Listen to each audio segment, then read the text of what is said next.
सफ़ी यार आज इतना लेट क्यों हो गए? यार ट्रैफिक बहुत थी आज। आज भी? हाँ, मतलब ट्रैफिक थी तो रोज़ ही होती है, पर आज फँसी गई थी। मेरे ख्याल से कंस्ट्रक्शन भी तो काफ़ी चल रही है उसकी वजह से शायद। हाँ, कंस्ट्रक्शन चल रही है और ना जो ट्रैफिक लाइट्स हैं ना, वो बंद थी।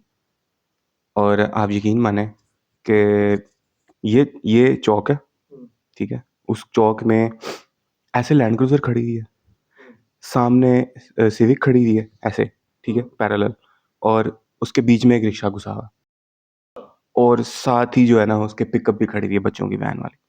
तो वो जो 5-6 का क्लस्टर जो था ना, वो बिल्कुल चौक के बीच में खड़ा था।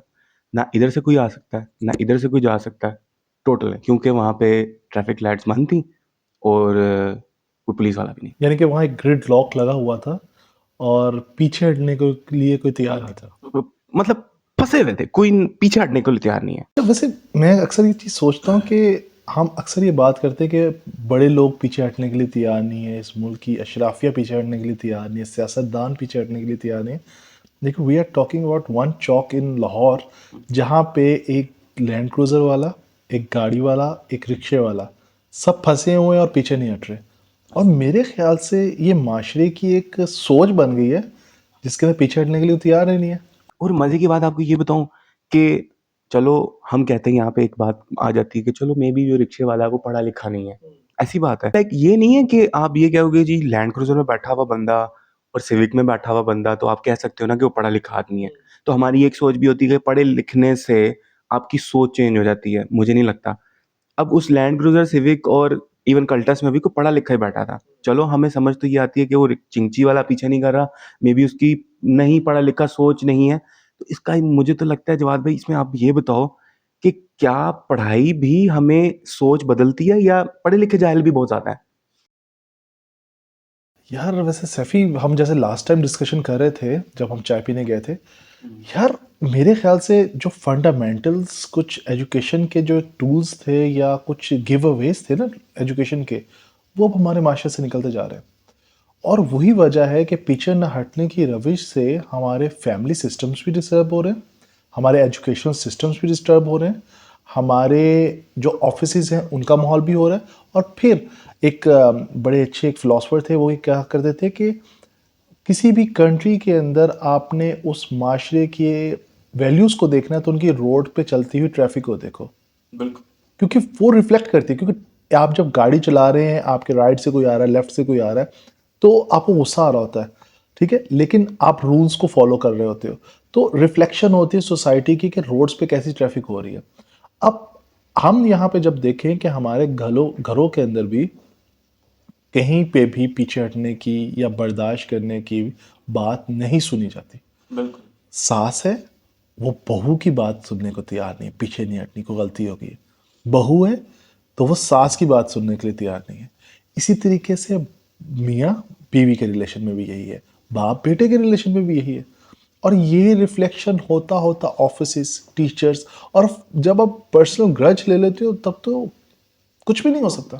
और आपने यहाँ पे एक चीज़ भी नोट की होगी कि हम लोगों को जल्दी बहुत होती है, ठीक है? हाँ। अब देखो एक बाइक पे बंदा जा रहा है, उसको ना घर में कोई काम है, सीधी सीधी जो मैं पंजाबी सीधी जिहड़ी गल है, उसको ना घर में कोई काम है और ना उसको ऑफ़िस इतनी जल्दी पहुँचने की जल्दी है, वो उसको लेकिन जब एक बच्चा, बूढ़ा या आप जवान ले लो, जब बाइक पे, गाड़ी में, वो इतनी स्पीड से जाएगा और उसकी कोशिश होगी कि मैं इसको ट्रैफ़िक को भी तोड़ूँ, ठीक है?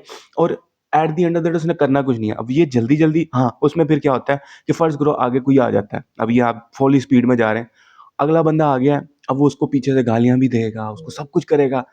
उसने कुछ नहीं जाके करना, विल है, निकम्मा, नकट्टू। ज़्यादा ज़्यादा। हाँ, ज़्यादा से ज़्यादा पबजी खेल ली उसने, लेकिन वो क्या है, वो यूँ-यूँ करके जा रहा है। अब ये क्या है, ठहराव नहीं है हमारे अंदर, ठीक है? अब क्या बात है वो ट्रैफ़िक वाली बात आपने बोला सास, बहू, एजुकेशन, ऑफ़िसेज़, ठहराव नहीं है हम लोगों में, ठीक है? तो मुझे यही रीज़न है कि अगर थोड़ा-सा ठहराव तो क्या होगा कि वो चिंची वाला शायद रोक ले या लैंड क्रूज़र वाला ये सोच के रोक ले कि चल इसको गुज़रने दें फिर मैं गुज़र जाऊँगा। अब लॉक बन गया वहाँ पे, वही लॉक आपका बिल्कुल बात ठीक है, फिर वो सारे मुआशरे के अंदर फैल इसका मतलब ये है कि फिर तो तालीम कहीं असर नहीं कर रही। क्या मतलब तालीम के मतलब चक्कर चेंज हो गए हैं, हमारी आईबीसी बदल गई है, क्या है, क्या सीन है? अच्छा, इसके ऊपर मेरे कुछ अपने एक सोच है, एक फ़िक्र है, थोड़ी-सी समझने की बात है। अब नॉलेज ड्रिवन हमारी एजुकेशन सिस्टम नहीं है, अब इन्फॉर्मेशन ड्रिवन है। आप बचपन से जब आपका बच्चा किसी स्कूल में एडमिशन के लिए भी जा रहा है, तो वो एजुकेशन लेने नहीं जा रहा, वो एक सोशल प्रेशर की वजह से जा रहा है कि अब आपका बेटा या आपका बच्चा 4 साल का हो गया, अब फलां का बेटा फलां का बच्चा स्कूल में चला गया, अब आप भी अपने बच्चे को स्कूल में भेजो। यहाँ से इब्तिदा होती है स्कूल में जाने की। फिर जब आप स्कूल में चेक कर रहे हैं, जज कर रहे हैं किसी स्कूल के अंदर अपने बच्चे के एडमिशन के लिए, आप ये नहीं देख रहे कि वहाँ एजुकेशन कितनी है, वहाँ मैनर्स कितने हैं, वहाँ एथिक्स कितनी है, वहाँ देखा जा रहा है उसका स्टेटस क्या है। बिल्कुल। जो बेसिक हमारी वैल्यूज़ होती थी कि हम देखते थे कि उस्ताद कौन से हमारा बच्चे को पढ़ाएगा। फिर आप जैसे, सॉरी टू से, लेकिन जैसे आपकी स्कूल्स लीड की तरफ जाते हैं, वैसे आपके जो टीचर्स हैं उनकी जो रिस्पेक्ट है वो नीचे जाती जाती है। आपके टीचर आपको कुछ कह नहीं सकते। लाइक हम जब एक स्कूल में हुआ करते थे और वहाँ पे हम पढ़ा करते थे, तो हमारी हिम्मत नहीं होती थी कि हम टीचर से पूछे बगैर भी कुछ कर लें।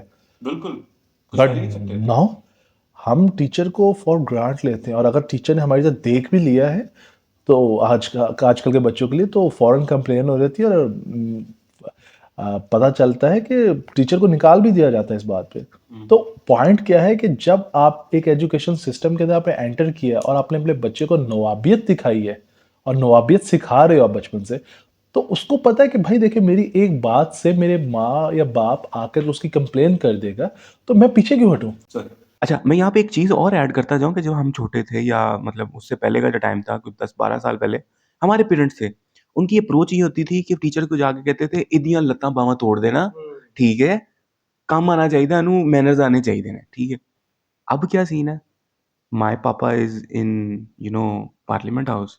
My papa is a government officer and I will shoot you even. ये चीज़ें भी चल रही होती हैं। Who the hell are you? तुम होते कौन हो? तुम सस्ते टीचर, इस तरह की चीज़ें आप बड़े स्कूलों में जो आप कह रहे हैं लीड, वो यही कर रही है। रीज़न क्या है? पेरेंट्स की जो पेरेंटिंग में मसला ये आ रहा है, बेटा तू है सब कुछ और जाए भाड़ में। ये मेन प्रॉब्लम अब आ चुका है पेरेंटिंग के अंदर भी, और जो पिछला सीजन था उसमें कुछ और ही चल रहा था। अच्छा, इसके ऊपर एक और भी बड़े मज़े की चीज़ है। जो पेरेंटिंग या जो आपकी तरबियत आपके घर से होती है वो स्कूल में नहीं हो सकती, क्योंकि आप एक क्लास में बैठे हैं और क्लास में बैठ के एक टीचर 15 स्टूडेंट्स को कैसे लुक आफ्टर करेगा। वापस एक निज़ाम कुदरत का देखें ना, कि शुरू कहाँ से किया गया, माँ की गोद से परवरिश को शुरू किया गया, तरबियत को शुरू किया गया। अब हमारे बच्चा उस गोद में ही होता है, तो गोद से ही उठ के मोंटेसरी में चले जाता है। बिल्कुल। तो जो तरबियत का वक्त था, जब माँ ने या बाप ने उसको टाइम देना था, जब उसको प्यार बताना था, वैल्यूज़ बतानी थी, कुछ एक कस्टम्स बताने थे, सोसाइटी की अच्छी चीज़ें बतानी थी, बुरी चीज़ों से रोकना था, तो उस एज में तो आपने उसको स्कूल के हवाले कर दिया। और स्कूल भी वहाँ पे जहाँ पे एक टीचर या दो टीचर्स 15 या 20 स्टूडेंट्स को लुक आफ्टर कर रही हो, तो कैसे आप एक्सपेक्ट कर रही हैं कि वहाँ पे वो आपके बच्चे को वो चीज़ें सिखाए जो एक माँ सिखा सकती है। बेशक वो जितना मर्जी अच्छा पढ़ा ले, लेकिन माँ जितने दर्द से या बाप जितने दर्द से वो बात एक्सप्लेन कर सकता है, गाइड कर सकता है, बता सकता है, तो वो नहीं बता सकते। तो वहाँ से एग्रेशन स्टार्ट होता है। तो यहाँ पे आपको ये नहीं लगता कि अगर मैं थोड़ा सा काउंटर करूँ इस चीज़ को, कि अगर आप कहते हैं कि शुरू से माँ बाप को करना चाहिए था, तो फिर स्कूलिंग सिस्टम में तो बाकी नेशंस भी जाती हैं। लाइक अगर आप पाकिस्तान के अलावा उठाओ, तो बच्चे तो जा रहे हैं, ठीक है? तो अब उसने गुज़ारे अपनी ज़िंदगी, अपनी अपनी एक 24 घंटे में से 8 घंटे स्कूल में गुज़ार दिए, ठीक है? बाकी टाइम पे उसके पेरेंट्स उसके पास हैं या नहीं है, हमें नहीं पता। लेकिन अगर आप कंपेयर मारो इसको यूरोपियन स्टाइल से, और वो लोग देखो मुहज़्ज़ब मुआशरे में, मैं ये नहीं कहता उनमें बहुत सारे फ्लॉज़ हैं, ठीक है? बट एक जो होती है ना एक सिटीज़नशिप की, वो उनके अंदर वैल्यूज़ हैं। और उनके अंदर तो आपको पता है डाइवोर्स का सिस्टम भी है, गर्लफ्रेंड बॉयफ्रेंड भी है, बच्चे भी हैं, वैसे भी हैं। तो हमारा तो इवन फैमिली सिस्टम है। फिर भी उसके होते हुए हमारे बच्चे बिगड़े हुए हैं, हमारी सोसाइटी बिगड़ गई उस स्कूलिंग सिस्टम के अंदर रहते हुए। तो बाहर का बंदा जो है वो क्यों नहीं इस तरह का? अच्छा, मेरे वालिद साहब एक बात किया करते थे जब हम उनसे बचपन में लिखवाया करते थे कि जो नकल होती है वो भी अकल से होती है। हम सिर्फ नाम वहाँ से उठा लेते हैं, हम वहाँ के बिल्डिंग्स उठा लेते हैं, स्ट्रक्चर उठा लेते हैं, लेकिन वो सोच नहीं उठाते जिस सोच के ऊपर वो पढ़ा रहे बच्चे को। खैर, मैं आपकी इस बात से भी थोड़ा सा डिसएग्री करूंगा कि उनकी वैल्यूज सिस्टम्स क्या हैं, क्योंकि वहाँ पे आपके अमेरिकन स्कूल्स हैं या आपके यूके के स्कूल्स हैं। आप जैसे ही आप हाई स्कूल में जाते हो तो कोई ना कोई किसी को शूट कर रहा है। आपका जो फिजिकल रिलेशंस है आफ्टर 11 ईयर आपके स्टार्ट हो जाते हैं। Like I was studying research last week, और उसमें 13 ईयर्स की एक गर्ल जो थी वो प्रेग्नेंट हो गई थी। तो डिफरेंस है। देखें, असल हमने अब जो बात डिस्कस करनी है वो डिस्कस ये करनी है, पहले तुमने वैल्यूज को राइट डाउन करना है कि वैल्यूज कौन सी वैल्यूज। लाइक कुछ उन माशरे में चीज़ें अच्छी हैं, दे आर ऑनेस्ट, नहीं, मैं बेसिक लेकिन वो वैल्यूज को अब हमने पाकिस्तान के अंदर लेकर आना है कि पाकिस्तान के अंदर वो वैल्यूज भी नहीं थी, वो सिखाई जा भी नहीं रही, और एक जिसे हम कहते हैं प्रोटोकॉल वाला एक सिनेरियो के अंदर एक बच्चे को ऐसे स्कूल में डाल दिया है जहाँ सिखाने के लिए ना आप उसको डांट सकते हैं ना आप मार सकते। ऑब्वियसली मैं इस बीच पे एग्री करता हूँ कि वो वाली एक जो हमारे अंदर एक बहुत अजीब सी हालत है कि हम मार मार के कर रहे थे, लेकिन यहाँ एक क्राइटेरिया है जहाँ पे आप थोड़ा सा सर्जनिश करके आप बच्चे को सिखा सकते हो, समझा सकते हो कुछ चीज़। वो भी नहीं है तो वहाँ पे हम बच्चे को डाल के कैसे एक्सपेक्ट कर सकते हैं कि हम कोई बहुत बड़ा एक पर्सन वहाँ से एग्जीक्यूट करके आउटपुट निकाले। हाँ, डिग्री होगी उसके पास, ठीक है, लेकिन क्या वो एक अच्छा इंसान होगा? नहीं, इसकी कोई हमें वारंटी नहीं है। क्योंकि वो असल इंग्रेडिएंट्स है ना। If you are cooking something तो आप इंग्रेडिएंट्स डाल रहे होते हो, और इंग्रेडिएंट्स डाल के एक चीज़ तैयार होती है। लाइक फॉर बिरयानी आपको राइस चाहिए, आपको मसाला चाहिए, आपको चिकन चाहिए, आपको एक हीट चाहिए। अगर ये तमाम चीज़ें होंगी तो बिरयानी तैयार होगी। लेकिन अगर आप सोच रहे हैं बिरयानी बनानी है और बिरयानी के अंदर पालक भी डाल रहे हो, आप आलू भी डाल रहे हो, आप no offence to the Karachi guys, but आप सब्जी डाल के आप फ्राइड राइस की चीज़ें डाल के आप सोचो बिरयानी बनेगी, तो बिरयानी नहीं बनेगी। बिल्कुल, वो तो फिर वो कोई अलग सी चीज़ ही बन अलग सी, जाएगी। और वो अलग सी चीज़ ही हमारा माशरा प्रोड्यूस कर रहा है। ओके, बिल्कुल, जैसे समझ लें कि ये तो मिक्स सब्ज़ी भी नहीं, उससे भी आगे कोई चीज़ है। और उसका टेस्ट भी हो रहा है, उसकी स्मेल भी अच्छी नहीं है। बिल्कुल। और उसी की चीज़ के ऊपर हम डिस्कशन कर रहे हैं। हाँ। बिल्कुल आपकी आपकी बात जो है वो बिल्कुल ठीक है, और आपने बहुत ज़बरदस्त एक्सप्लेन कर दिया इस चीज़ को। लेकिन खाली अगर हम सिर्फ वैल्यूज़ फॉर द मुआशरा कि हमने लाइन में जाना है, हमने ट्रैफिक फॉलो करनी है, हमने रूल्स को फॉलो करना है, तो आपकी ये वाली बात schooling parenting is everything is okay, otherwise कोई मतंजन टाइप ही चीज बन रही है जो कि हम हैं इस टाइम। पर क्या आपको नहीं लगता कि रूल ऑफ लॉ जो है वो यहाँ पे अपना रोल प्ले करता है? वो एक इंसान को बाउंड करता है एक चीज को फॉलो करने में। अब मेरा शायद दिल कर रहा हो कि मैंने अपनी ट्रैफिक लाइट तोड़नी है, या मेरा दिल कर रहा हो कि मैंने कोई रूल तोड़ना है, बट मुझे उस जगह का रूल जो है सख्त होगा या कुछ भी बना हो तो मुझे मजबूर करेगा कि मैं उसको फॉलो करूं। ठीक है, तो इससे आपको नहीं लगता कि पेरेंटिंग भी हुई, खराब हो गई, चलो कईयों की खराब हो गई, लेकिन कहीं ना कहीं उसको उस जगह के लॉ का, कानून का तो डर होगा ना कि वो रुकेगा, फिर ही क्राइम कम होगा, फिर ही लोग लाइनों में लगेंगे, फिर ही शायद वो। तो आपको नहीं लगता कि ये भी एक बहुत बड़ा फ्लॉ, मेन रोल अदा करता है इस सारे सिस्टम के अंदर? सफ़ी, रूल ऑफ लॉ बहुत इंपॉर्टेंट चीज़ है।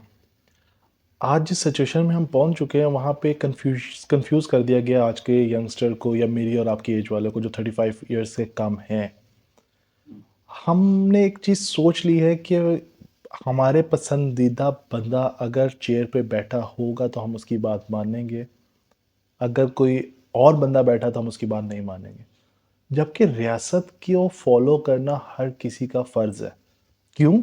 अगर कोई, मैं या आप उसको फॉलो नहीं करेंगे तो वो रियासत नहीं चल सकती। ये वो चूचू का मुरब्बा नहीं है जिसको आप लेकर चलें तो ठीक है, मैं लेकर चलूँ तो गलत हो। एक एक लाइन ना, एक क्लियर लाइन हमें ड्रॉ करनी पड़ेगी कि जिस लाइन के थ्रू हम चीज़ों को लेकर चलें। और जब हम बात करते हैं, सॉरी मेरा थोड़ा-सा आइडियोलॉजी आपको पता है दूसरे तरीके की है। मैं बात करता हूँ कि जब एक इंसान के दिल में किसी रूल का, मतलब आप एग्जांपल देता हूँ मैं अमेरिका की, कि अमेरिका के अंदर कुछ देर का अगर जो इलेक्ट्रिसिटी ब्रेकडाउन हो जाए और कैमराज उनको पता चले ऑफ हो जाए, तो वहाँ पे लूट पड़ जाती है, शॉपिंग सेंटर्स खाली कर दिए जाते हैं। ऐसी है। क्यों? क्योंकि उनको पता है कि रूल ऑफ लॉ है, और वो रूल ऑफ लॉ कैसे चेक करें? कैमरास के थ्रू चेक करें, और वो कैमरा बंद तो सब कुछ बंद, और they are in the heaven. ठीक है।